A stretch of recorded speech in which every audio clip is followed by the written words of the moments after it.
말씀입니다. 자리에 앉으시겠습니다.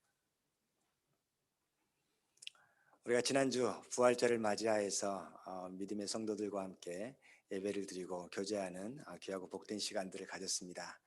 우리를 위하여서 죽으시고 또한 다시 사신 주님을 찬양하며 그 주님께서 다시 오실 그날을 또한 소망하며 사는 것이 그 이유가 바로 부활절의 목적인 것이죠. 그래서 우리 계시록을 다시 돌아와서 살펴보게 되는데, 이 계시록 말씀을 다시 한번 정리를 좀 도표를 통해서 해드리겠습니다. 이 반복이 여러분들에게 굉장히 큰 도움이 될 줄로 믿습니다. 예. 계시록은 핵심이 그겁니다. 그리스도께서, 우리 주님께서 교회에 주신 말씀이다. 그래서 큰 주제가 세 가지라고 했죠. 그리스도, 말씀, 교회. 이걸 중심으로 우리가 이해를 하는 것이 바르게 이해하는 것입니다. 그래서 계시록을 전체를 보게 되면 H를 생각을 하라고 했죠. H가 있는데 이 H를 따라서 시간이 쭉 흘러간다는 것을 압니다. 그래서 이 H의 왼쪽 편에는 그리스도께서 말씀을 주셔서 그 말씀으로 무장한 하나님의 종들, 말씀의 종들과 교회를 세우시는 그 작업을 하십니다. 그 일들이 이루어져야 환난 때 승리할 수 있으니까요.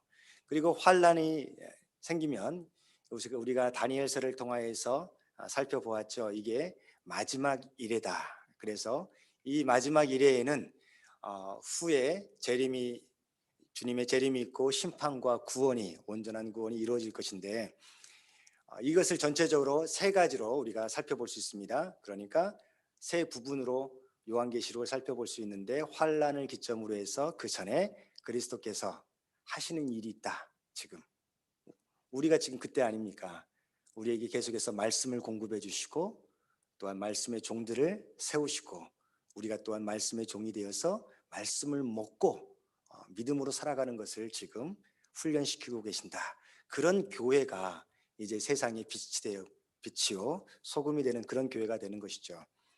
그래서 1장부터 3장까지 교회에 주시는 메시지를 설명하고 있고, 그리고 또한 4장 5절에는 그들이 이제 하나님의 나라의 예배를 먼저 보게 하십니다. 그래서 왜 마지막 일에 이 환난의 기간이 필요한지, 그리고 그 기간 동안 어떤 일이 벌어지는지를 설명해 주고 있는 것이죠. 어린 양 되시는 예수 그리스도께서 그 둘러싸여진 인으로 둘러싸여진 그 두루마리를 펼치시면서 이 환난의 마지막 이래가 시작됩니다. 그리고 또한 이 마지막 이래에는 네 가지 비밀이 있는데, 두 증인과 해 입은 여자가 바로 말씀의 종과 또한 말씀으로 무장한 교회라는 것을 알 수 있고요. 그리고 오늘 살펴볼 이제 17장의 음녀, 하나님을 대적하고 그리고 또한 하나님의 백성들을 핍박하는 세상 세속주의적인 세력을 가리킵니다. 그리고 13장의 짐승 세력, 이렇게 네 가지 비밀이 같이 쭉 환난 때부터 시작이 됩니다. 그래서 이 음료와 짐승이 하나가 되어서 짐승의 표를 받게 하고, 그리고 또 경제적으로 활동 못하게 하면서 굉장히 고난 가운데 믿음의 사람들을 그렇게 몰아가는 그런 내용들이 계속해서 살펴볼 수 있습니다. 그리고 8장과 9장에 보게 되면 7 나팔이 나오고요. 그리고 순교한 하나님의 종들, 말씀의 종들 두 중인들이 하나님께서 불러서 올라가 승천하는 엘리야와 같이 들려 올려지는 그런 사건이 우리가 11장에 볼 수 있는데, 그들이 모여서 찬양과 경배와 예배를 드리는 것이 14장 전반기에 나옵니다. 그리고 15장도 계속해서 하나님의 말씀이 선포되는데요. 그리고 마지막 때 이제 심판의 그 날이 이르렀을 때 그 심판이 어떻게 이루어질까를 요한계시록에서는 여러 부분에서 계속해서 반복해서 설명을 해주고 있습니다. 그것을 우리가 5가지 심판이다, 우리가 이렇게 이야기했잖아요. 6번째 인, 포도송이 심판, 7대접 심판, 음녀와 바벨론 심판, 그리고 주님께서 재림하셔서 그 심판을 완성하시는 그런 내용이 나오고, 마지막에 하나님의 백성들 구원하시는 그런 내용이 나옵니다. 그렇기 때문에 이 요한계시록을 쭉 다 읽고 나서 결론을 어떻게 내려야 되냐면, 짐승의 표가 두려워서 이제 그렇게 나는 기도원에 갈 거야 막 이런 식으로 하는 게 아니라 우리는 세상에서 하나님의 택함을 받아서 부르심을 받은 자고 또한 하나님의 목적을 위하여서 사명을 가지고 세상에 나아가는 자들이잖아요. 그 믿음의 신앙으로 다시 주님 오실 것을 준비하면서 나에게 맡겨진 것을 최선을 다하는 거, 마라나타 신앙이죠. 그래서 아멘 주 예수여 오시옵소서. 그리고 우리가 마지막 일의 그 기간 동안에 당할 환난을 우리가 미리 준비하면서 연습하면서 영적인 근력과 체력을 키우는 것이 우리에게 필요하다는 것을 말씀드렸습니다. 그럼 오늘은 17장에 나오는 음녀에 대해서 살펴보고 그 음녀의 정체와 그가 탄 빛나는 그 짐승, 빛나는 그 짐승의 그 특징이 무엇인가, 하나님께서 그들을 어떻게 심판하시는지 살펴보도록 하겠습니다. 첫 번째로 큰 음료의 정체입니다. 근데 큰 음료를 헬라어로는 어떻게 표현하냐면요, 테이스 포르네이스 테이스 메가레이스라고 이렇게 얘기합니다. 이건 뭐냐면 메가가 무슨 뜻이죠? 우리 메가톤 뭐 급이다 이렇게 얘기하잖아요. 메가는 크다란 뜻이에요. 굉장히 큰 great 그런 뜻인데, 그리고 음료라고 번역을 했는데 그 음료가 여러분 우리가 잘 알고 있는 단어 중에 하나죠. 포르노. 그 단어와 같은 어원을 가지고 있습니다. 포르네이스. 그렇게 음란한 여인, 포르노 행위를 하는 그런 여인. 그게 바로 이제 큰 음녀입니다. 그 큰 음녀가 누군가 어떤 존재인가를 우리 성경은 설명해 주고 있어요. 1절 말씀을 같이 한번 읽어볼까요? 시작. 또 일곱 대접을 가진 일곱 천사 중 하나가 와서 내게 말하 이르되 이리로 오라. 많은 물 위에 앉은 큰 음녀가 받을 심판을 내게 보이리라 라고 말씀하고 있습니다. 여기에서 많은 물 위에 앉은 큰 음녀가 받을 심판 내게 보여주겠다라고 말씀을 했는데, 여기서 많은 물은 무엇을 가리킬까? 성경에서 가르쳐주고 있어요. 15절을 보게 되면 이 많은 물은, 음녀가 앉은 그 많은 물은 백성과 무리와 열국과 방언들이다 라고 설명하고 있어요. 그래서 지금 이 계시록을 읽으면서 여러분은 좀 그림을 좀 같이 그릴 줄 아는 것이 중요해요. 왜냐하면 하나님께서 지금 요한에게 어떤 환상의 장면들을 보여주시잖아요. 그 장면들을 같이 보는 것이 중요한데, 이 많은 물이 있는데 이 물이 무엇을 가리키는 건가? 마시는 물인가? 죄송합니다. 제가 좀 목이 타서. 마시는 물인가? 그 얘기는 아니겠잖아요. 그렇죠? 그래서 성경은 헷갈리지 말라고 가르쳐주고 있는데, 이게 많은 백성과 무리와 열국과 방언들이다. 다시 말해서 전 세계적으로 사람들을, 음료니까 욕망을 통하여서 그들의 욕망을 충족시켜주고 그들의 마음속의 쾌락과 그 허영과 욕망, 그 모든 것들을 공급해 주면서 그들을 지배하는 세력을 가리켜서 음료라고, 큰 음료라고 성경은 설명하는 것이죠. 그 영향력이 어떤 한 지역만이, 어떤 사람만이 부분적으로 된 게 아니라 전 지구적으로, 전 세계적으로 다 펼쳐져 있다는 것을 가르쳐 주고 있습니다. 그리고 그것을 잘 설명해 주는 게 2절 말씀인데요. 땅의 임금들도 그와 더불어 음행하였다. 그는 누굴까요? 큰 음료를 가리키는 거죠. 이 큰 음료가 어떤 한 사람을 가리키는 것은 아닙니다. 여러분, 그 세력을 하나의 음료, 음행을 행하는 그 여자로 표현을 하는 것인데, 구약에도 이 음료라는 표현들은요, 하나님을 대적하고 믿음의 사람들을 우상 숭배로 이끌어가는, 진리로부터 벗어나기 위해서 인간의 내부의 그 욕망과 죄성을 충족시켜주는 그런 존재로 설명하고 있습니다. 그래서 이 땅의 임금들도, 이 세상을 지배하는 세력들도 그 음료의 세력과 결탁을 하고 있다는 것을 알 수 있는 거고요. 그 땅에 있는 자들도 그 음행의 포도주에 취하였다라고 이야기하고 있습니다. 음행의 포도주, 그러니까 욕심과 죄악과 그런 사치와 허영, 이것은 너무나 우리에게 실감이 나요 지금. 그래서 마지막 때인 것 같아요. 왜 그러냐면 사람들이 다 이제 돈을 어떻게 쉽게 벌 것인가 이런 거에 대해서 목을 메고 살아갑니다. 주식에 그리고 어떤 코인에 이런 것들에 투자를 하고 막 하면서 쉽게 노력하지 아니하고 돈을 버는, 그래서 벌어진 돈으로 무엇을 해요? 자기가 원하는 걸 하는 거예요. 사치와 허영과 그리고 쾌락을 위하여서 사용하는 그런 모습들이 있습니다. 그래서 여기서 음행하다는 것은 언어적으로 보게 되면 불법적인 성관계를 갖는 것을 의미해요. 합법적인 것이 아니에요. 하나님께서 허락하시는 그런 가정 내에서 벌어지는 것이 아니라 불법적으로 행하는 것이기 때문에 이게 그래서 가증한 것이다라고 표현하는 것이죠. 이것은 영적으로 말하면 우상 숭배를 가리킵니다. 하나님을 남편으로 삼고 있는 이스라엘 백성들과 그리고 또한 믿음의 사람들, 원래 하나님의 사람들은 다 이 땅의 사람들은 하나님의 형상으로 창조되었고 하나님께로 돌아오기로 그렇게 계획이 되었는데 이 음녀의 세력에 결탁되어서 세상의 쾌락에 빠진 우상 숭배하는 그런 모습이 얼마나 많은지 모릅니다. 가장 큰 우상 중의 우상이 바로 만몬이죠. 돈의 신 만몬이죠. 그래서 북한의 탈북자들 청소년들 이야기를 들어봐도, 그리고 많은 다른 나라 제3세계 사람들에게 꿈이 뭐냐 물어보면 돈을 많이 버는 거예요. 세속주의에 빠져 있는 유럽 사람들도 다 똑같아요. 어느 지역에 가든지 전 세계적으로 사람들에게, 청소년들에게 물어보세요. 청년들에게 물어보세요. 돈을 많이 버는 거예요. 그게 목적이에요. 그래서 원하는 집을 사고 원하는 차를 사고 또한 원하는 대로 하고 싶은 대로 살아가는 그 모습. 그래서 성경은 이 음녀가 사람들의 그 마음의 욕망들을 이용을 해서 죄를 짓게 만드는 것을 야고보서 1장 15절에 잘 설명해 주었어요. 욕심이 잉태한즉 죄를 낳고 죄가 장성한즉 사망을 낳느니라, 그렇게 이야기하고 있습니다.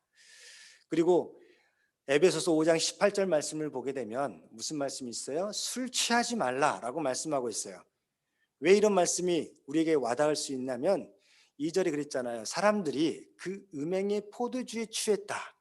그래서 에베소서에 술 취하지 말라라는 그 표현을 단순하게 뭐 맥주를 마시지 말아라, 포도주를 마시지 말아라 그런 얘기가 아니라는 거예요.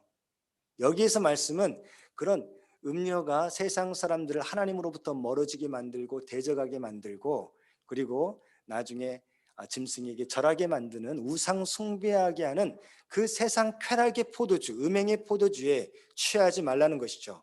왜냐하면 이는 방탕한 것이니 오직 성령으로 충만함을 받아라라고 성경은 가르쳐주고 있습니다.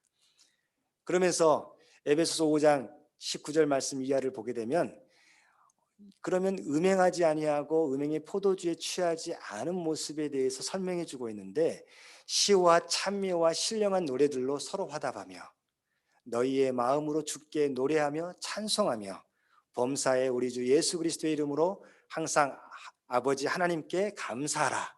그리스도를 경외함으로 피차 복종하라. 자기를 주장하지 말고 같이 서로 하나 되어서 예수 그리스도를 높이며 하나님의 뜻대로 살아가라. 그게 하나님의 말씀의 가르침이죠. 그런데 이것을 못하게 만드는 세력이 바로 큰 음료의 정체입니다. 그리고 4절에 보게 되면 그 음료에 대해서 그 외모를 설명해 주고 있어요. 그 여자는 자주빛과 붉은빛 옷을 입고, 무슨 표현입니까? 굉장히 고급스러운, 사치스러운, 호화스러운 그런 옷이라는 것을 알 수 있어요. 치장하고 있다는 것을 알 수 있어요. 그리고 금과 보석과 진주로 꾸미고 손에 금잔을 가졌는데, 잔의 그 겉표적은, 그 표면은 금으로 쌓여 있어서 굉장히 귀한 것처럼 보이지만 그 금잔 안에는 무엇이 들어있나요? 가증한 물건과 그의 음행의 더러운 것들이 가득하였다라고 이야기하고 있습니다. 다시 말해서 사람들에게 화려함과 사치 등 욕망과 쾌락을 자극하고 추구하게 만들어서 나를 따르면 너희들도 이렇게 살 수 있어. 다단계가 그거 아니에요? 다단계 높이 있는 사람들이 자기의 삶을 과시하잖아요. 물론 그들이 이제 그렇게 적용하시면 안 됩니다. 큰일 납니다. 다단계 그 마인드 자체가, 그 수법 자체가 다 나쁜 것은 아니지만 하나의 비즈니스 방법 중에 하나지만 그 모습들을 제가 좀 생각을 하면서 그런 생각이 들더라고요. 사람들을 끌어모으기 위해서 자기 밑에 사람들이 필요하잖아요. 자기를 도와주고 그래서 그들의 수입이 곧 자기 또 수입이 같이 될 수 있는 좋게 말하면 동역자들을 이렇게 모으는 거잖아요. 그러기 위해서 그들에게 뭔가를 과시를 해요. 집도요, 좋은 집에 일부러 더 좋고 큰 집에 살고 차도 아주 좋은 차로 살고 또한 그런 분들의 SNS를 보게 되면 여행을 왜 이렇게 많이 다니는지 막 하와이 여행 다니고 어디 여행 다니고 아주 풍족하게 행복하게 사는 그런 모습을 보여줍니다. 그래서 사람들로 하여금 내가 저 사람 밑에서 같이 일을 하게 되면 나도 저렇게 될 수 있어 라는 생각을 갖게 하는 거죠. 그게 이제 우리 세상적인 생각입니다. 그게 다 잘못됐다 이렇게 얘기할 수는 없지만 그 밑바닥에는 그 바람에는 뭐가 있어요? 우리 욕망, 죄성을 자극하는 거잖아요. 그래서 이 땅에 살면서 떵떵거리고 살아야지. 그리고 다른 사람에게 기죽지 아니하고 그리고 마음껏 하고 싶은 대로 하며 살아야지. 이게 우리의 욕망이란 말이에요. 그런데 이 욕망을 자극해서 그래서 그 욕망을 추구하면서 살 수 있도록 도와주는 세력이 있는데 그 세력이 큰 음녀의 세력이라는 거예요. 그런데 성경은 어떻게 이야기하고 있습니까? 한 여자를 설명해 주는데 디모데전서 2장 8절 말씀을 보게 되면요. 남자와 여자 이제 설명을 합니다. 남자들은 분노와 다툼이 없이 거룩한 손을 들어 기도하기를 원한다. 그렇게 말하고요. 여자에 대해서 설명을 할 때 9절 10절 디모데전서 2장 9절 10절을 보게 되면 또 이와 같이 여자들도 단정하게 옷을 입으며 소박함과 정절로서 자기를 단장하고 따은 머리와 따은 머리와 금이나 진주나 값진 옷으로 하지 말고 오직 선행으로 하기를 원하노라. 이것이 하나님을 경외하는 자들에게 마땅한 것이니라. 제가 다 관찰해 봤는데 따은 머리가 없어서 시험 드실 분이 안 계실 것 같아서 감사합니다. 이 따은 머리 자체가 문제가 아니에요. 여러분 오해하지 마세요. 성경의 말씀을. 이건 뭐예요? 다 과시하기 위한 거란 말이에요. 자기의 허영과 마음속의 욕망들을 과시하고 그 사치하는 마음들을 세상 사람들에게 보여주기를 원하는 그런 죄성의 마음들을 설명하는 것이죠. 그런 것들을 따라가지 말아라. 오히려 말씀을 따라가고 기도하면서 어려운 사람들 그리고 또한 도움이 필요한 사람들에게 따뜻한 손이 되어주고 그들이 필요할 때 발이 되어주고 같이 나누어주는 그런 사람이 되어라. 그렇게 가르쳐주고 있는 거예요. 그러니까 이게 영적 대결이 되는 거죠. 큰 음녀의 세력이 사람들을 어떻게 끌어모아요? 그들의 욕망과 허영과 사치와 쾌락을 충족시켜 줄 수 있다고 내가 하면서 나를 따르라고 하면서 계속해서 이렇게 영향을 주고 그리고 믿음의 사람들은 하나님의 성령께서는 아니야 그것은 잠시뿐이고 오히려 그 욕망의 충족이 너로 하여금 더 하나님을 멀어지게 만들고 그 영적으로 죽게 만드는 거야.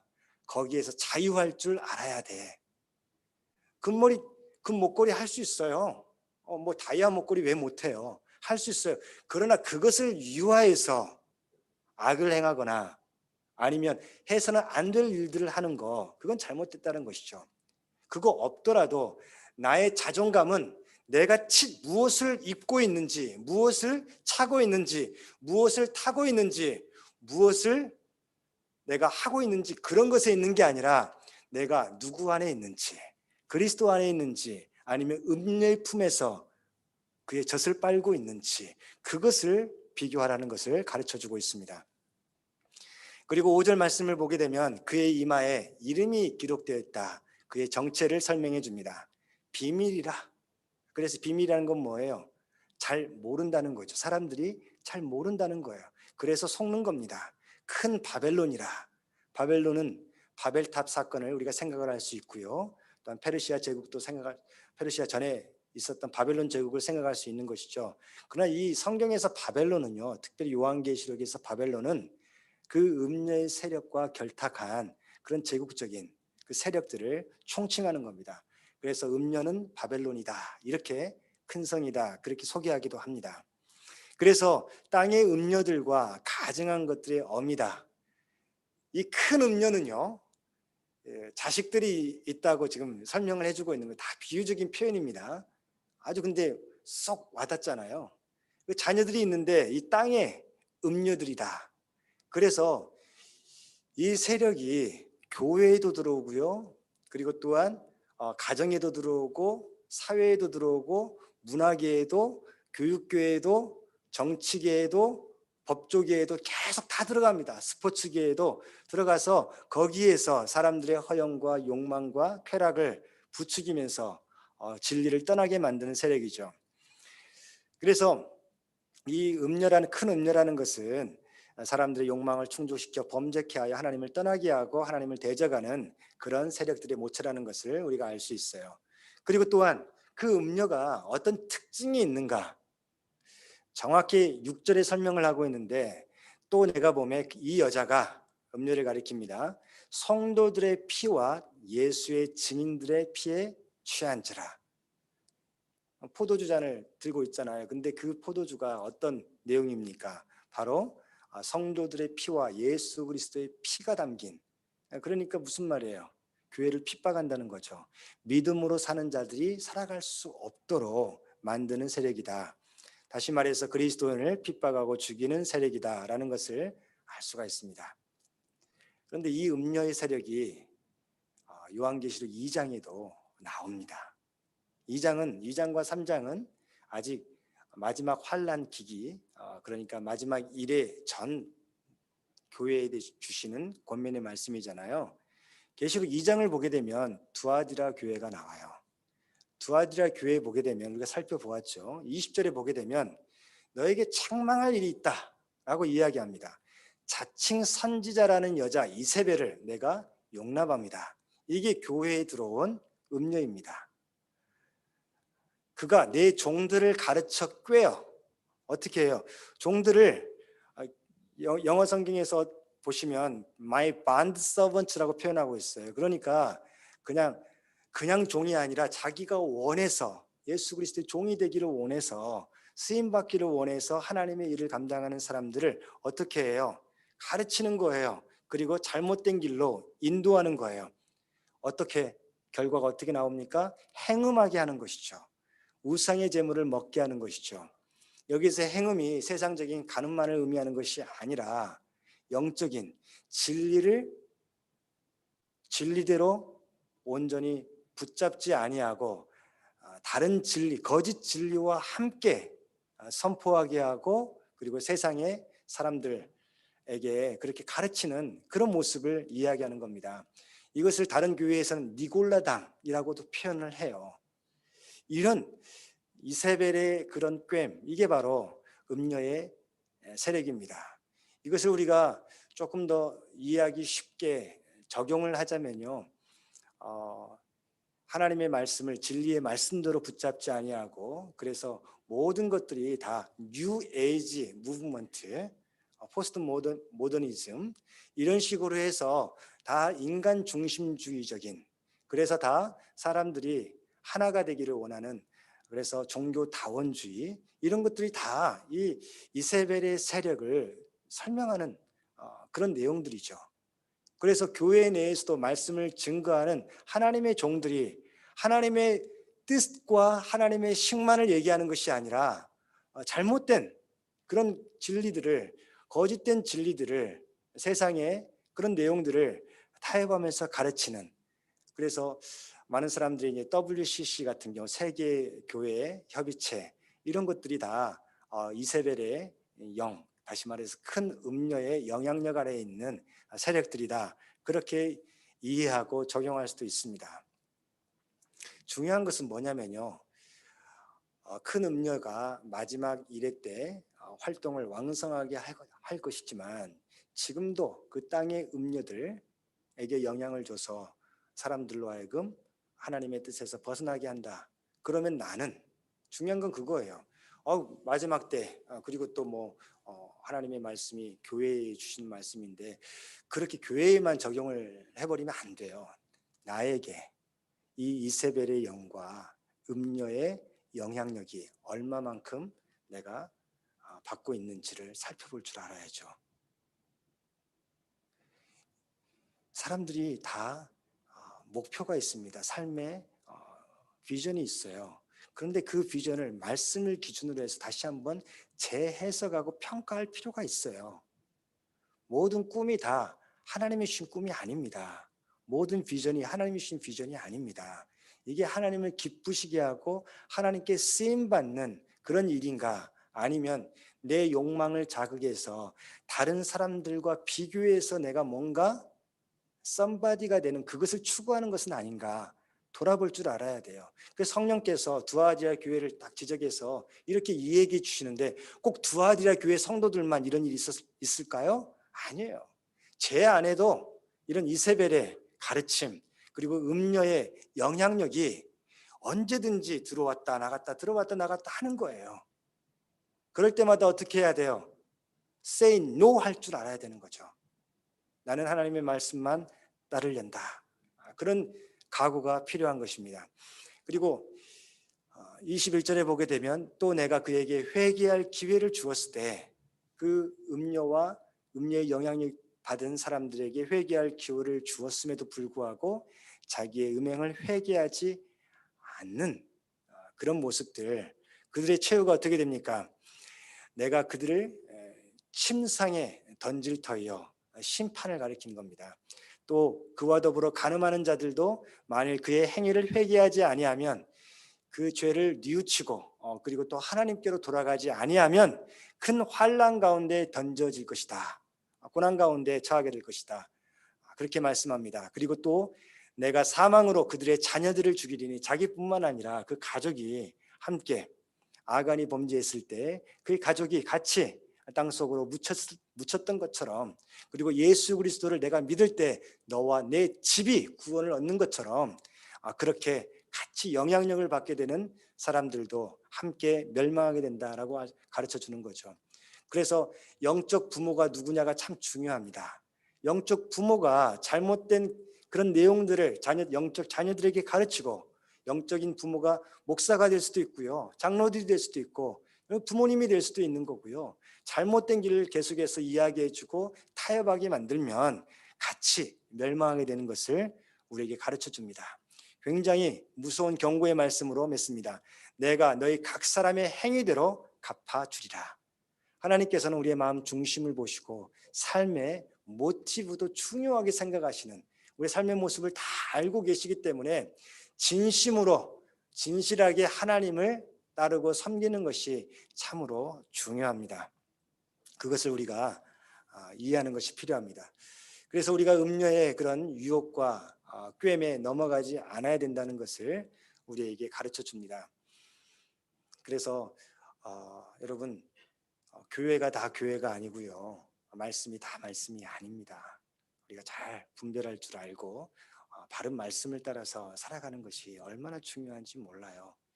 요즘 또 계속해서 미국 교단 내에서도 여러 가지 성경적인 이슈들이 많이 있습니다. 진리의 말씀을, 하나님의 말씀을 그대로 믿고 따를 것인가.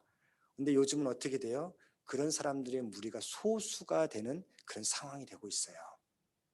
그래서 교단도 나눠지고요.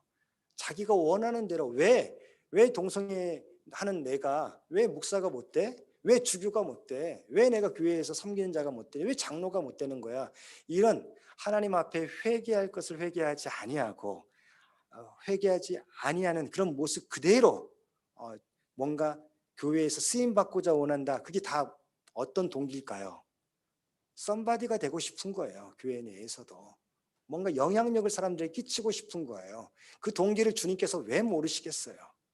우리가 주의하고 또 주의해야 될 줄 믿습니다. 그리고 그 여인이 이제 7머리와 10뿔 달린 붉은빛 짐승을 타고 있다라고 이야기하고 있어요. 그래서 같은 공동체로 사역을 하고 있는 것을 알 수 있습니다.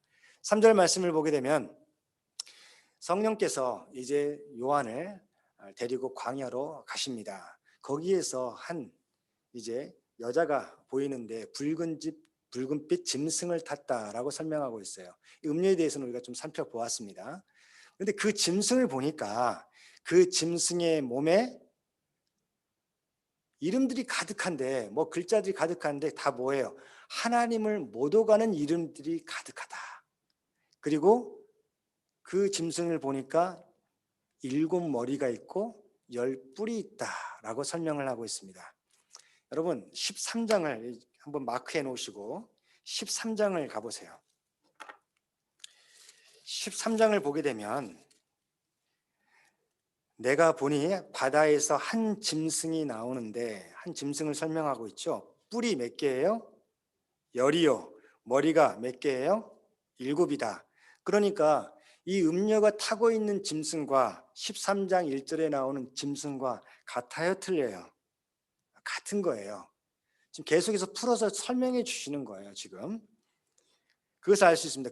그런데 그 짐승이 어떤 일을 행합니까? 한번 계속해서 보시면 2절 하반절을 보게 되면 용이 사탄을 가리키는 거죠. 자기의 능력과 보좌와 큰 권세를 그에게, 그 짐승에게 주었던 거예요. 그리고 3절을 보게 되면 그의 머리 하나가 상하여 죽게 된 것 같더니 그 죽게 되었던 상처가 나음에 온 땅이 놀랍게 여겨 짐승을 따르게 된다라는 걸 설명하고 있습니다. 다시 말해서 예수 그리스도의 십자가에 죽으시고 부활하심을 흉내내는 그런 일들이 있다라는 것을 가르쳐 주는 것이죠. 그래서 이 짐승의 세력이, 그 핵심은 뭐냐면 적 그리스도라는 것을 우리가 알 수 있어요. 그런데 보세요. 계속해서 5절을 보게 되면 또 짐승이 과장되고 신성 모독을 말하는 입을 받고 또 42달 동안 일할 권세를 받아서 입을 벌려가지고 무슨 말을 합니까? 하나님을 향하여 비방을 합니다. 여기에 짐승의 몸에 하나님을 모독하는 이름들이 가득 있다고 했잖아요. 그것처럼 계속해서 하나님을 비방하는 그런 일들을 합니다. 그리고 그의 이름과 그의 장막 곧 하늘에 사는 자들을 또한 비방을 합니다. 하나님의 사람들을, 하나님의 나라를 비방하는 내용이 나오죠. 그리고 7절을 보게 되면 권세를 받아가지고 성도들과 싸웁니다. 싸워서 이기게 돼요. 그래서 성도들이 어떻게 돼요? 죽임을 당하게 돼요. 그런 일들 벌어질 것을 설명해 주고 있습니다.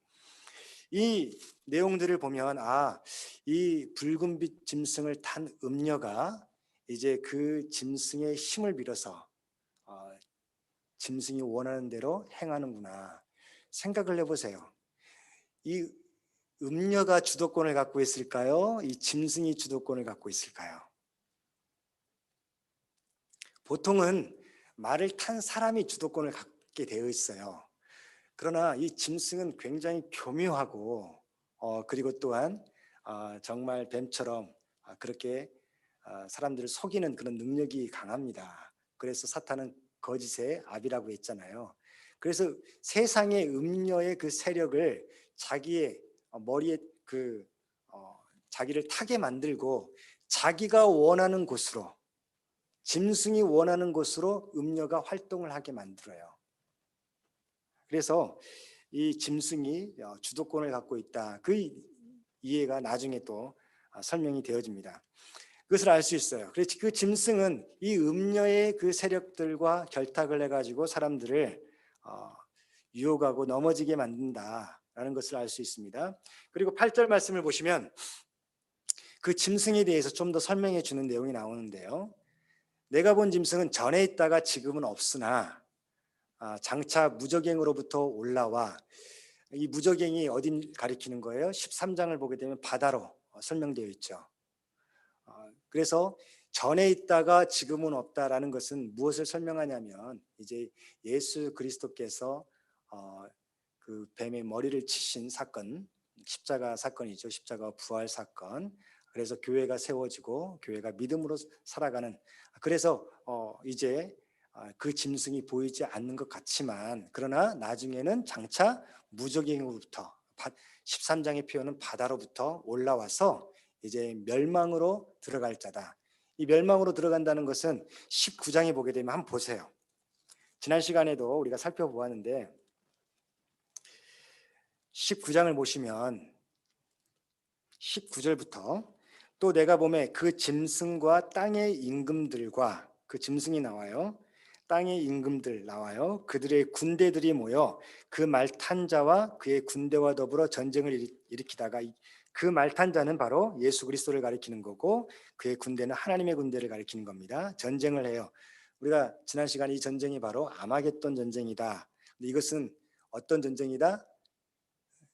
그들이 이길 수 있는 전쟁이 아닌 심판이에요. 이건 심판, 대접 심판이잖아요.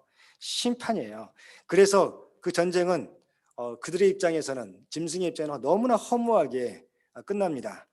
짐승이 잡히고 그 앞에서 표적을 행하던 거짓 선지자도 함께 잡혔으니 이는 짐승의 표를 받고 그의 우상에게 경배하던 자들을 표적으로 미혹하던 자라. 이 둘이 산채로 유황불 붙는 못에 던져졌다. 그래서 멸망으로 들어간다. 멸망으로 들어갈 자다가 바로 이 19장의 내용을 가리키는 겁니다. 그리고 땅에 있는 자들로서 창세 이후로 그 이름이 생명책에 기록되지 못한 자들, 이게 13장 8절에 나오는 짐승의 표를 받은 자들이에요. 이 꼴 하나님의 인침받지 못한 자들이에요. 그러니까 그 음녀의 세력과 결탁하고 또 짐승에게 경배한 사람들, 이 13장 8절에 나와요. 그 사람들이 이제 이전에 있었다가 지금은 없으나 장차 나올 그때 계시록을 받았을 때 시점입니다. 그러니까 장차 나온다는 것은 이제 마지막 이래를 가리키는 거죠. 그 짐승을 보고 놀랍게 여기더라. 그것을 설명을 하고 있어요. 그리고 또 보시면 이제 9절에 좀 더 자세하게 설명을 해주고 있습니다. 지혜 있는 뜻이 여기 있다. 7머리가. 그럼 그 짐승에 대해서는 어느 정도 알겠는데 7머리와 10뿔은 뭔가 궁금하잖아요. 성경은 성령을 통하여서 우리에게 가르쳐 주십니다. 이 7머리는 여자가 앉은 7산이요. 이 당시 사람들은요, 이 계시록을 읽고 또한 듣고 있었던 사람들은 7산이라 하면 딱 떠오르는 도시가 있어요. 로마예요. 로마가 시작할 때 7산, 그 세력으로 시작했거든요. 로마를 가리키는 거구나 이렇게 생각할 수 있는데 좀 더 그때 당시의 사람들은 그렇게밖에 생각할 수 없어요. 계시의 말씀이 그들에게 온전히 이루어지지 않았기 때문에. 또 7왕이라고 설명하고 있어요. 이 왕은 한 사람을 가리키는 게 아니라 제국을 가리켜요. 5은 망하였고 하나는 있고 다른 하나는 아직 이르지 아니하였으나 이르면 반드시 잠시 동안 머무리라. 그래서 이 다니엘서와 연관되어 있는 말씀인데요. 다니엘서를 보게 되면 이 5제국에 대해서 설명하고 있어요. 이 5제국, 이미 망한 로마 시대를 지금 기점으로 하고 있는 거예요. 이 계시의 말씀이 쓰여질 때 5제국, 망한 5제국은 애굽이고요, 아수르, 바벨론, 바사메데, 페르시아죠. 그 다음에 헬라, 이 세력이에요. 망했죠 이미. 그리고 지금 있는 하나는 있고, 지금이 하나는 있는 그게 뭘까요? 로마 제국을 가리키는 거겠죠. 그리고 또 이름이 다른 하나는 그러면 뭘 가리킬까요? 다른 하나는 아직 이르지 아니했기 때문에 마지막 때에 이제 짐승과 음녀와 또한 10왕들이 결탁한 그 세력, 그것을 가리키는 겁니다. 잠시 동안 머무리리라. 우리가 이렇게 정확하게 말하기는 우리가 조심스럽지만, 그러나 우리가 이제 성경을 통해서 배운 게 있잖아요. 이 잠시 동안을 얼마를 가리킬까? 우리가 한 이래를 배웠기 때문에 이 7년의 감안, 하나님 예수님께서 감해 주신다. 7년이 되지 않은 그 시간을 가리킨다. 우리가 알 수 있습니다. 그래서 잠시 동안 머무르게 될 것이다. 그렇게 설명하고 있는 것이죠. 그리고 또한 11절에 보시면 전에 있었다가 지금 없어진 짐승은 8째 왕이다. 7머리가 7왕이라고 했는데 갑자기 8째 왕을 이야기를 하고 있어요. 그게 바로 짐승이다 가리키고 있는데 7 중에 속한 자라. 그러니까 마지막 한 이래 때, 마지막 그 환란기 때 이 세계를 지배할 그 세력을 가리키는 거예요. 그 지배 세력이 바로 7번째 왕으로 이해를 하시면 됩니다. 왕이 제국이니까, 세력이니까. 그런데 8번째 왕이 나온다. 그건 뭘 의미하냐면 그 마지막 그 시기에 이 세계를 지배하는 세력 중에서도 왕으로 세움을 받는 자가 나온다는 것이죠. 그게 바로 여덟째 왕으로 표현되고 있어요. 그게 바로 적 그리스도예요. 그래서 이 짐승이 바로 그 제국에서 그 세력 가운데 왕노릇할 적 그리스도라는 것을 알 수 있습니다. 그런데 이 짐승에 대한 계시의 핵심이 뭔지 아세요? 이 짐승이 세계를 지배하고 다스리게 될 것이다. 사람들의 성도들을 또한 순교하게 만들 것이다. 거기에 핵심이 아니에요. 보세요. 핵심은 뭐냐면 그가 멸망으로 들어가리라. 그게 핵심이에요. 그들의 세력은 잠시 동안이야. 결국은 하나님께서 그들을 멸망 가운데 들어가게 하실 거야. 그러니까 이 말씀을 듣고 있는 성도들은 두려워 떨어야 돼요? 아니죠. 두려워할 필요 없어. 영적인 체력을 키워 담대히 싸워 승리할 수 있는, 죽더라도 비굴해져서 둘째 사망에 처하지 않을 그런 믿음을 키워가라. 그게 바로 이 짐승 계시의 핵심입니다. 또한 12절 말씀을 보게 되면 내가 보던 열 뿔은 열 왕이다 라고 말했어요. 일곱 머리는 이제 설명을 했습니다. 열 뿔은 열 왕이니 아직 나라를 얻지 못하였으나, 왜냐하면 이제 마지막 때 세워질 세력이니까. 이해가 되시죠 지금? 예. 열 뿔은 열 왕이다. 아직 나라를 얻지 못했다. 왜냐하면 지금도 아직 나라는 얻지 못했어요. 아직 마지막 이래가 아니기 때문에. 다만 짐승과 더불어 임금처럼 한동안 권세를 받게 될 것이다. 이 짐승에 붙어서 지금 뿔이 나온 거잖아요. 그 뿔이 짐승이 붙어 있는 거잖아요. 그러니까 이 짐승과 뗄래야 뗄 수 없는 그런 관계예요. 그리고 그들이 한 뜻을 가지고 자기의 능력과 권세를 누구에게 줘요? 이 열 뿔의 세력, 이 세계를 당시에 이제 나중에 지배하게 될 그런 모든 세력들이 이 나라가 될지 아니면 어떤 세력이 될지 우리는 정확하게 알 수는 없지만, 이 모든 세력들이 다 합심해 가지고 그 능력과 권세를 짐승에게 줍니다. 그 이유가 뭘까요? 그들이 어린 양과 싸우기 위해서. 이게 이제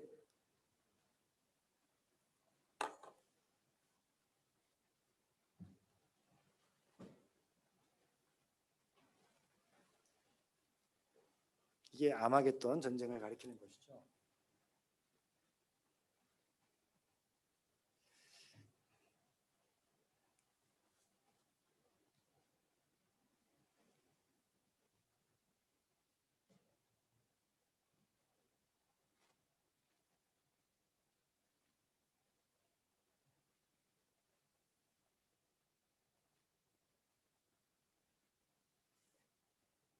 진리의 말씀 선포를 방해하는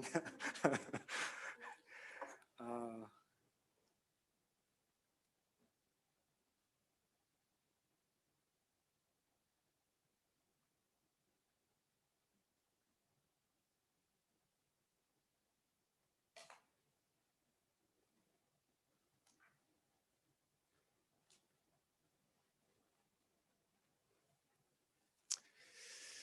제가 지난 주간에 다 그 셋업을 다 만들어 놨는데 또 뭔가가 또 문제가 생긴 것 같습니다.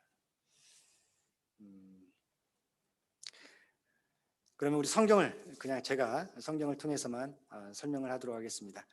우리 성경 말씀을 보시게 되면 17장 보세요. 그래서 거기에서 보면 12절 말씀이었죠.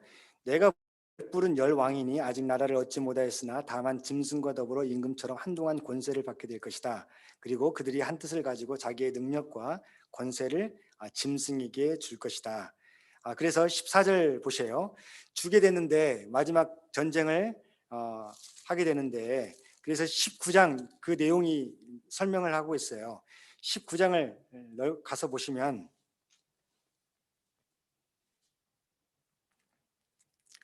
18절 아까 읽었던 말씀이죠. 왕들의 살과 19절 말씀입니다. 또 내가 보매 그 짐승과 땅의 임금들 열불 세력을 가리키는 거예요. 그래서 그들이 군대를 모으는 것을 의미합니다. 그들의 군대들이 모여 그 말탄 자들과 그의 군대와 더불어 전쟁을 일으킨다. 이게 어린 양과의 전쟁을 우리 가리키는 겁니다. 이 내용이 16장을 보시면 일곱 대접 그 내용 가운데 하나죠. 12절부터 보시면 여섯째 천사가 그 대접을 큰 강 유브라데에 쏟음에 강물이 말라서 동방에서 오는 왕들의 길이 예비되었더라. 이 왕들 열불을 가리키는 겁니다. 또 내가 보매 개구리 같은 새 더러운 영이 용의 입과 짐승의 입과 거짓 선지자 입에서 나오니 이게 이제 짐승 전체 짐승의 삼위일체죠. 악의 삼위일체를 가리킵니다. 그리고 14절 보게 되면 그들은 귀신의 영이다. 그래서 큰 날에 마지막에 있을 그날 전쟁을 위하여 그들을 모았다. 이 전쟁을 위하여서 이 왕들 열불 세력들이 다 이제 짐승에게 모든 것들을 다 위임하는 그런 내용이 나옵니다. 그래서 이 전쟁이 바로 16절에 나오는 아마겟돈이라는 곳으로 왕들을 모으더라. 그래서 아마겟돈 전쟁이 바로 19장에 하나님이 심판하시는 내용이라는 것을 알 수 있습니다. 그들은 전쟁을 하려고 했으나 결코 이길 수가 없는 거예요. 왜 그러냐면 다시 17장으로 돌아오셔서 14절을 한번 봐보세요. 14절을 보면 그들이 어린 양과 더불어 싸우려니와 싸웁니다. 이제 싸우려는 그런 노력을 하고 있어요. 그러나 어린 양은 만주의 주시요 만왕의 왕이심으로 그들을 이기실 터이요 또 그와 함께 있는 자들 곧 부르심을 받고 택하심을 받은 진실한 자들도 이기리로다. 게임이 안 되는 거예요. 이게 심판이기 때문에 그들은 결코 예수 그리스도의 그런 대적이 될 수가 없습니다. 그러면서 15절 말씀을 살펴보았죠 우리가. 그러면서 16절을 보게 되면 재미있는 현상이 나와요. 음료의 최후가 어떻게 된 것인가. 보시면 16절 내가 본 바 이 열불 그리고 짐승 열불은 이제 세상에 지배권을 갖고 있는 그 세력들을 가리킨다고 했습니다. 그 짐승은 적 그리스도죠. 그들이 하나가 되어 가지고 음료를 미워하게 됩니다. 이것을 어떻게 좀 이해하기 쉽냐면요. 예를 들어 종교적인 영역에서 좀 이해를 하자면 이런 거예요. 교회 안에도 이 음료의 세력이 들어와서 그래서 종교 다원주의와 성경의 진리에서 벗어나는 그런 종교 집단이 세워지는 거예요. 그런데 그들이 처음에는 어떻게 됐어요? 이 짐승과 열왕, 열불 세력과 하나가 되어가지고 짐승을 타고 올라섰잖아요. 같이 합니다. 그래서 어떻게 합니까? 교회로 하여금 거짓 진리로 인도하게 만드는 것이죠. 그래서 짐승이 표를 받게 만들고 여러 가지 일들을 하나님의 사람들로 하여금 이세벨의 영처럼 그렇게 거짓된 진리로 인도하게 만드는 그런 일들을 합니다. 나름대로 그들은 짐승의 동역자요 공로자였어요. 그런 나중에 어떻게 돼요? 그들은 토사구팽 당합니다. 보세요. 성경 말씀을. 열불과 짐승이 자기의 목적을 위해서 그 세상의 세력들을 같이 도와주고 그들이 원하는 대로 공급해 주었지만 나중에 어떻게 됩니까? 미워하여 망하게 하고 벌거벗게 하고 그의 살을 먹고 불로 아주 살리리라. 이것을 종교 영역 말고 이제 경제적인 영역에서 한번 생각을 해보세요. 경제적인 영역에서도 사람들이 지금 빌리언이도 얼마나 많아요. 그런 사람들에게 이렇게 음료의 영향을 받고 같이 그렇게 결탁한 세력들도 그들 가운데 많이 있을 거라고 저는 생각을 합니다. 그런 이 세상을 움직이는 경제를 움직이는 사람들도 자기가 뭔가가 된 것으로 그렇게 생각하고 영향력을 행사할 거예요. 지금도 그렇게 하고 있고요. 마지막 때는 이 한일의 때는 그게 극에 달할 거예요. 그런데 나중에 어떻게 돼요? 그들도 버림을 받게 되는 거예요. 그들도 그 모든 것들이 아무 의미가 없는 거잖아요. 그래서 이 짐승은 자기에게 충성한 사람들에게 사망을 줍니다. 그래서 죄의 싹은 사망이라고 하는 거예요. 이게 다 모든 분야에서 우리가 적용을 해볼 수가 있습니다. 그러니까 이 세상에 그 음료의 세력에 우리가 현혹되지 말고 바른 하나님의 말씀 가운데 있어야 될 것을 우리가 깨닫게 되는 것이죠. 그리고 이 모든 것들 하나님께서 주관하십니다. 17절 우리 같이 한번 읽어보세요. 시작. 이는 하나님이 자기 뜻대로 할 마음을 그들에게 주사 한 뜻을 이루게 하시고 그들의 나라를 그 짐승에게 주게 하시되 하나님의 말씀이 응하기까지 하심이라. 하나님이 그들이 원하는 대로 허용을 해주셨어요. 그래서 할 수 있도록 그렇게 해주셨어요. 그런 다음에 한 뜻을 이루게 하셨고, 그리고 그 나라를 마지막 그 일곱 번째 나라죠. 일곱 번째 머리, 그 나라를 짐승에게 주게 하셨어요. 그러나 하나님의 말씀이 응하기까지, 그리고 왜냐하면 하나님의 말씀은 그들의 끝은 심판이라는 것을 가르쳐 주었기 때문입니다. 그럼 말씀을 정리하겠습니다. 큰 음료는 누구를 가리키는 겁니까? 어떤 존재를 가리키는 거예요.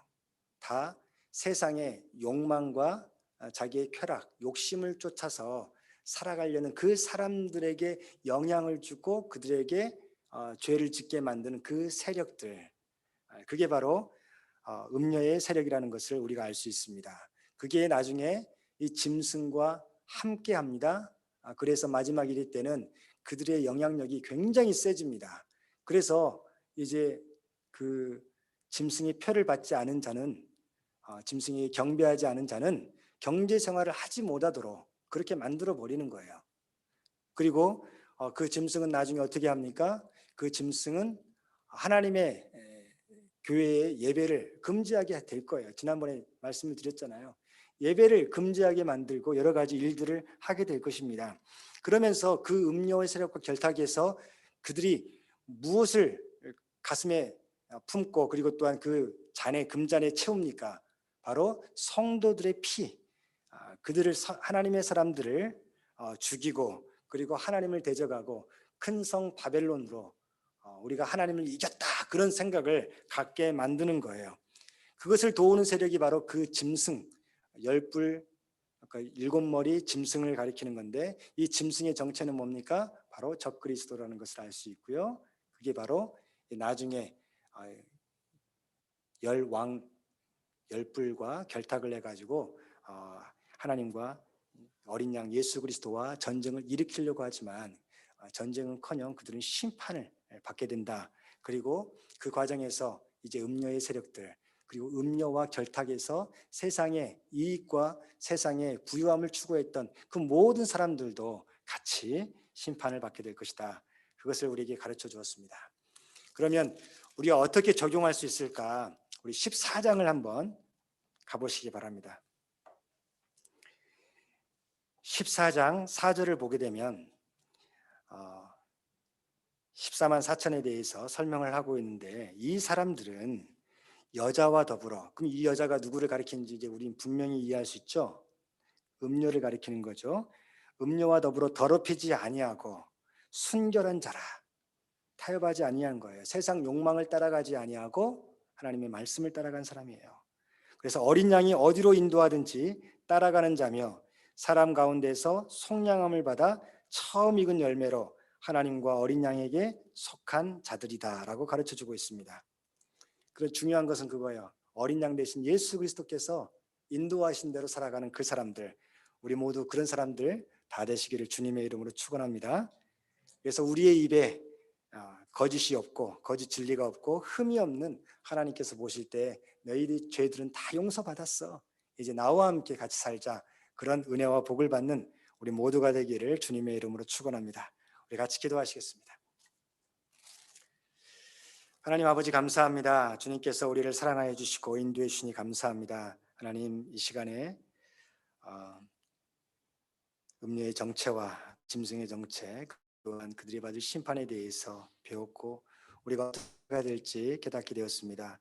하나님, 우리를 믿음으로 무장하게 하여 주시고 하나님의 말씀을 따라 살아가는 우리 모두가 되게 도와주시옵소서. 하나님, 지금 이 시간에도 우리 마음 가운데 한 구석에는 세상에 대한 염려와 걱정들 있습니다. 하나님, 그 모든 것들 다 주님께 맡기게 하시고 또한 세상의 욕심들, 죄악된 그런 마음들 십자가에 못 박게 도와주시옵소서. 하나님께서 인도하시는 대로, 어린 양이 이끄시는 대로 기쁨과 감사함으로 겸손하게 따라가는 우리 모두 되게 도와주시옵소서.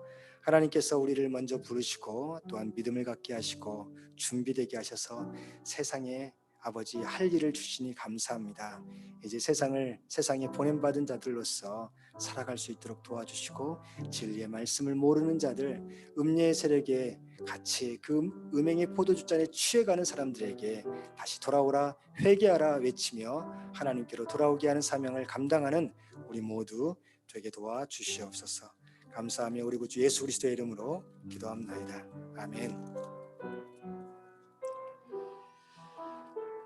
우리 시간에 우리 파워포인트가 안 되는 관계로 우리 찬송가를 우리 같이 하도록 하겠습니다.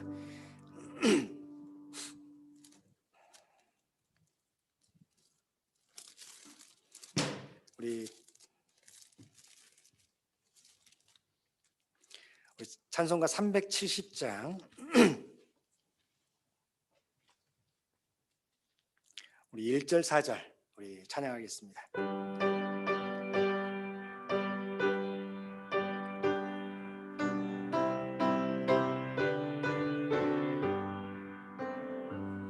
주 안에 있는 나에게 난 근심이 있으랴 십자가 밑에 나가 내 짐을 풀었네. 주님을 찬송하면서 할렐루야 할렐루야 내 앞길 멀고 험해도 나 주님만 따라가리. 내 주와 맺은 언약을 영불하시니 그 나라 가기까지는 늘 보호하신 주님을 찬송하면서 주님을 찬송하면서 할렐루야 할렐루야 내 앞길 멀고 험해도 나 주님만 따라가리. 우리 이 시간에 같이 기도하겠습니다. 기도할 때 하나님, 우리가 진리 가운데 믿음으로 살아가게 도와주시옵소서. 세상의 음료의 영향이 아버지 하나님 노출되지 않게 도와주시고 거짓된 가르침에 아버지 하나님 속아 넘어지지 않게 도와주시옵소서. 분별력을 주시고 성령의 충만함을 아버지 가지고 살아가게 도와주시옵소서. 우리 같이 기도하며 나아갑니다. 하나님 아버지 감사합니다. 이 시간에 같이 기도하며 주님 앞에 믿음으로 나아갑니다. 하나님, 주님께서 우리 가운데 행하실 일들을 아버지 하나님 바라보며 아버지 시간에 우리가 어떻게 준비해야 될지, 우리 자신을 어떻게 훈련시켜야 될지 아버지 깨닫게 하시니 감사합니다. 하나님, 세상에 대한 욕망과 아버지 욕심들, 아버지 하나님 세상의 허영과 사치와 아버지 하나님 나를 내세우고자 원하는 그런 마음들 다 십자가 앞에 내려놓게 도와주시고 못 받게 도와주시고 아버지 하나님, 하나님이 보내신 사람으로 아버지 그 사명으로 살아가는 우리 모두가 되게 도와주시옵소서. 하나님, 우리 믿음의 식구들 아버지 하나님 지켜주시되 아버지 특별히 세상을 향하여서 전할 말씀을 가지게 도와주시고 아버지 선포할 하나님의 메시지를 가슴에 품고 세상으로 나아갈 줄 아는 우리 모두가 되게 도와주시옵소서. 하나님께서 이 일을 위하여서 우리로 하여금 예배하게 하시고 말씀을 듣게 하시고 말씀을 따라 살아가게 하시니 감사합니다. 주님, 우리와 함께하여 주시옵소서.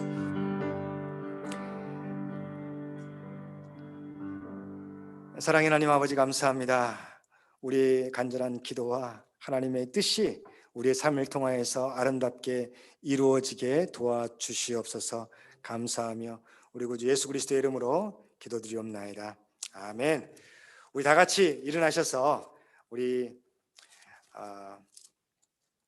620장 여기에 모인 우리 찬양하고 우리 봉헌하는 시간으로 같이 하도록 하겠습니다. 우리 1절 같이 하겠습니다.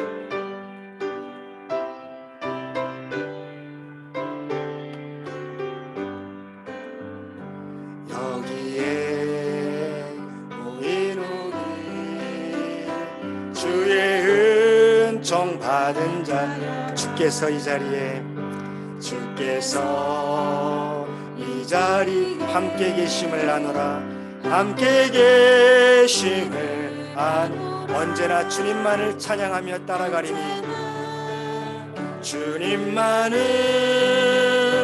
찬양하며 따라가 시험을 당할 때도 함께 계심을 믿노라 당할 때도 함께 계심 이 믿음 더욱 굳세라 이 믿음 더욱 굳세라 주가 지켜주신다 어두운 밤에도 주의 밝은 빛 인도하여 주신다 주의 밝은 빛 인도하여 주 다시 한번 이 믿음 더욱 굳세라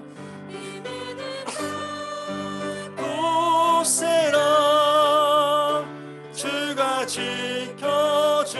지켜주신다 어두운 밤에도 주의 밝은 빛 인도하여 주신다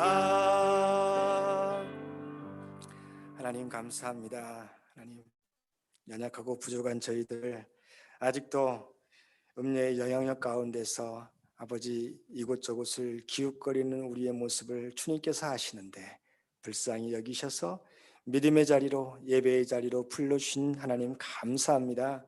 아버지 말씀을 통하여서 다시 한번 세상을 분별하고 또한 이길 그 지혜의 말씀을 받았사오니 하나님 세상의 그 욕심에 따라 살아가지 아니하고 말씀을 따라 살아가게 도와주시옵소서. 성령의 인도하심의 기쁨과 즐거운 마음을 가지고 순종하며 살아가는 우리 모두 되게 도와주시옵소서. 그 결단으로 아버지 하나님 우리의 삶을 주님께 올려드립니다. 우리 삶을 주님께서 책임져 주시고 이끌어 주시옵소서. 다짐하며 우리의 삶을 봉헌하였습니다. 올려드렸습니다. 아버지 우리의 물질을 주님께 올려드리며 하나님의 나라를 위해 쓰임받기를 소원하는 믿음을 표하였습니다. 하나님 이 고백과 믿음이 있는 우리 믿음의 사람들에게 하나님의 가족들에게 하늘의 문을 여시고 신령한 은혜를 채워주시옵소서.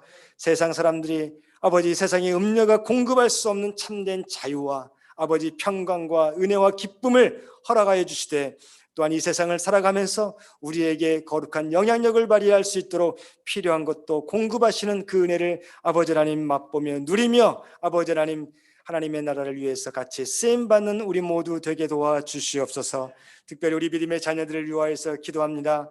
하나님 세상에 아버지 하나님 노출되어서 아버지 정말 세상의 지식과 아버지 하나님 거짓된 가르침 가운데 뻔한 것을 아버지 하나님 정말 추구하며 자신의 아버지 기쁨이 오락에 있으며 인터넷에 있으며 아버지 세상 아버지 명예와 아버지 인기 있다고 착각하는 이 세대들 가운데서 건져내 주시옵소서. 아버지 주님께서 그들을 우리 믿음의 자녀들을 하나님의 말씀으로 양육시켜 주시고 아버지 기도하는 자들로 삼아 주시며 하나님의 나라를 위하여 쓰임받는 거룩한 주의 백성들 다 될 수 있도록 함께하여 주시옵소서. 그래서 마지막 때에 두 증인과 같이 하나님께 쓰임받고 아버지 하나님 주님의 교회들을 책임지는 아버지 믿음의 사람들 하나님의 거룩한 아들과 딸들 다 될 수 있도록 역사하여 주시옵소서. 아버지 육신의 질병 가운데 하나님의 도우심을 구하고 또한 지인들과 아버지 여러 가지 힘들고 어려운 소식을 알고 있고 같이 글을 놓고 기도하는 우리 중보 기도자들 있사오니 하나님 주님께서 우리의 기도를 들어 응답하여 주시고 하나님의 선한 뜻이 우리의 삶을 주관하며 이 세상 가운데 아름답게 성령의 열매를 맺어주심을 경험할 수 있도록 인도하여 주시옵소서. 하나님께서 우리 교회를 붙드시고 아버지 진리의 터여 아버지 세상을 구원하는 믿음의 방주로 우리를 사용하여 주시옵소서. 하나님께서 우리와 함께 하심을 믿고 감사하며 우리 구주 예수 그리스도의 이름으로 기도드리옵나이다. 이제는 우리 구주 되신 예수 그리스도의 은혜와 하나님 아버지의 극진하신 사랑하심과 성령님의 유로교통 역사 충만하심이 이제 하나님의 말씀을 붙들고 세상의 큰 음녀의 꿰매에 넘어가지 아니하고 아버지 세상을 지배하는 그 짐승의 세력에 경배하지 아니하기로 다짐하는 우리 믿음의 사람들 오로지 주님과 함께 거하며 주님의 인도하심대로 순종하기를 다짐하는 믿음의 모든 사람들과 그들의 가족과 앞길 위해 이제부터 영원토록 함께 하시기를 간절히 축원하옵나이다. 아멘.